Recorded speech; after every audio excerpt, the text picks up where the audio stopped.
Assalamu alaikum. Viewers, welcome everyone to my channel Farooq Hannan for English lovers.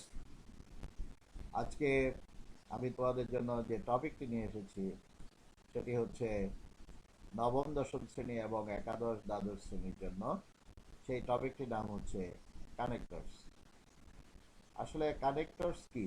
কানেক্টরসকে linker বলা হয়, অর্থাৎ দুটি clause, দুটি আইডিয়া বা দুটো সেন্টেন্সের মধ্যে সংযোগ স্থাপনকারী যে শব্দগুলো রয়েছে বা শব্দসমূহ থাকে এক বা একাধিক, সেগুলোকে কানেক্টরস বা লিঙ্কার্স বলা হয়ে থাকে।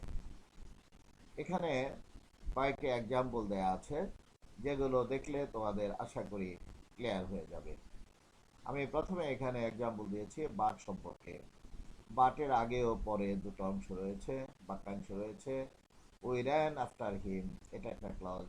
হি এসকেপড, এটা একটা ক্লজ। এখানে বাট লিঙ্কার হিসাবে কাজ করেছে বা কানেক্টর হিসাবে কাজ করেছে। At the same way next সেন্টেন্সে বলা হয়েছে it's a nice dress but it Bridges very easily. এরপরে আছে হাউএভার, যাই হোক, কিন্তু। If I like something I will buy it, however much it cost. Much it cost.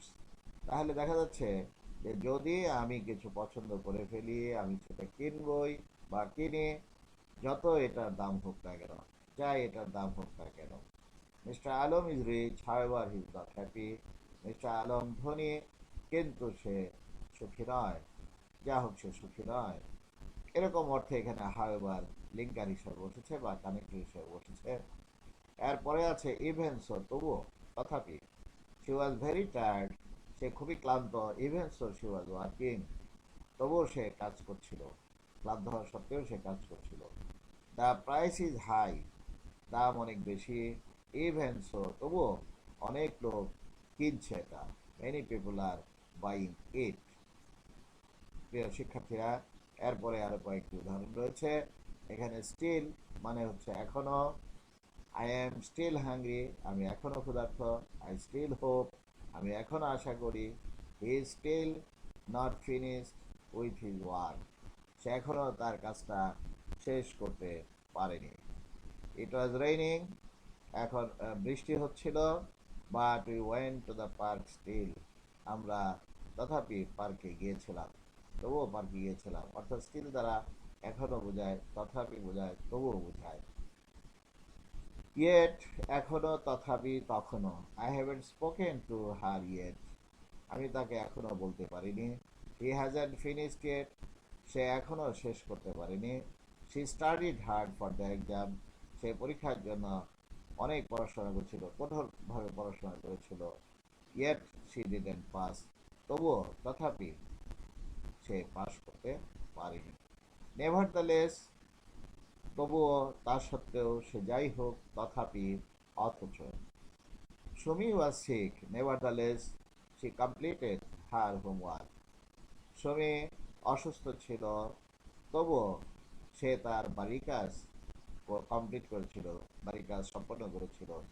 My friend likes watching TV, নেভারদালেস I like playing cricket, আমার বন্ধু likes watching TV, আমার বন্ধু কি করে, টিভি দেখা পছন্দ করে। হ্যাঁ, অথচ, নেভারদালেস, এখানে আমি অথচ ব্যবহার করছি। আই লাইক প্লেয়িং ক্রিকেট, আমি ক্রিকেট খেলা পছন্দ করি। ভিউয়ার্স, এরপরে আরো কয়েকটি এক্সাম্পল রয়েছে। সেটা হচ্ছে সিন্স মানে হচ্ছে যেহেতু। Since it's your birthday you can choose the movie, যেহেতু তোমার জন্মদিন, তুমি মুভিটা পছন্দ করতে পারো। হ্যাঁ, অনেকেই আছে পার্টিতে, সেই বার্থডে পার্টিতে এখন মুভিটা কে চয়েস করবে সে ব্যাপারে তাকে অগ্রাধিকার দেওয়া হচ্ছে, যে তোমার যেহেতু জন্মদিন তুমি পছন্দ করো। Since he was very weak, যেহেতু সে খুব দুর্বল। হি কুড নট রান, সে দৌড়াতে পারেনি। While I was cooking, while I was cooking, the phone rang. যখন আমি কুক করছিলাম মানে রান্না করছিলাম, ফোন বেজে উঠেছিল। While he was waiting for the bus, যখন সে বাসের জন্য অপেক্ষা করছিল, he saw a cute dog, সে একটি সুন্দর একটা কিউট ডগ সে দেখেছিল। এখানে হোয়াইল লিঙ্কার হিসাবে কাজ করেছে, উপরের সেন্টেন্সে সিন্স কাজ করেছে।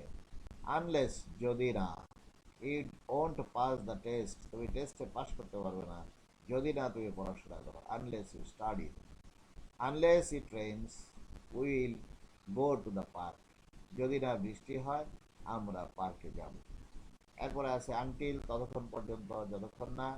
I will wait until you arrive, I won't play the game until the rain stops.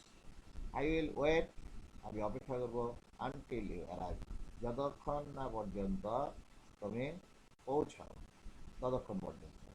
I won't play the game, আমি খেলবো না, গেম খেলবো না আমি, ততক্ষণ পর্যন্ত যতক্ষণ না বৃষ্টি থামে, আনটিল দ্য রেইন স্টপস। এরপরে আরেকটা আছে তোমাদের জন্য, প্রিয় শিক্ষার্থীবৃন্দ, একটা প্যারা দিয়েছি আমি, এখানে একটা ঘটনা প্রবাহ আছে যেখানে ব্যবহার হয়েছে it is known to all that gold is a valuable metal. সবাই জানে যে, সবার জানা আছে যে gold is a valuable metal, স্বর্ণ বা সোনা হচ্ছে মূল্যবান ধাতু। ইনফ্যাক্ট সত্যি কথা কি, there are many metals cheaper than gold, অনেক ধাতুই রয়েছে গোল্ডের চেয়ে, হ্যাঁ, দো দে লুক লাইক ইট, যে সত্যি কথা কি, দেয়ার আর মেনি মেটালস, অনেক ধাতু আছে, চিপার সস্তা, দেন গোল্ড, গোল্ডের চেয়ে, যদিও সেগুলো দেখতে এটার মতো মানে কি গোল্ডের মতো। দো দে গ্লিটার ফর সাম টাইম, যদিও সেগুলো চকচক করে, ঝকঝকে করে। দে ফেড অ্যাওয়ে, সেগুলো কালার ফেড হয়ে যায়, অর্থাৎ কালারগুলো থাকে না, ফ্যাকাশে হয়ে যায়। ইন দ্য লং রান, এক সময় পরিণামে অবশেষে। In our society there are also many people, আমাদের সমাজে অনেক লোক আছে যারা নাকি আউটওয়ার্ডলি, মানে দৃশ্যত, বাহ্যিকভাবে খুব ভদ্রলোক, জেন্টেল থাকে। লেটার অন, পরবর্তীতে, their real identity is reveal, তাদের আসল যে পরিচয় সেটা যখন প্রকাশিত হয়। If they do not exercise moral values, যদি তারা তাদের নৈতিক যে মূল্যবোধের চর্চা না করে, তাহলে পরবর্তীতে তাদের আইডেন্টিটি খুবই ধরা পড়ে বা প্রকাশিত হয়ে যায়। দ্যাটস ওয়াই, সেই জন্য জনগণ বলে থাকে, পিপল বলে, মানুষ বলে থাকে, চকচক করলে সোনা হয় না, অর্থাৎ all that glitters is not gold. Viewers, dear students, তোমাদের আজকে আলোচনা এ পর্যন্তই। তোমাদের জন্য এই ক্লাসের সমাপ্তি এখানেই টানছি। আল্লাহ হাফিজ, থ্যাংক ইউ ভেরি মাচ।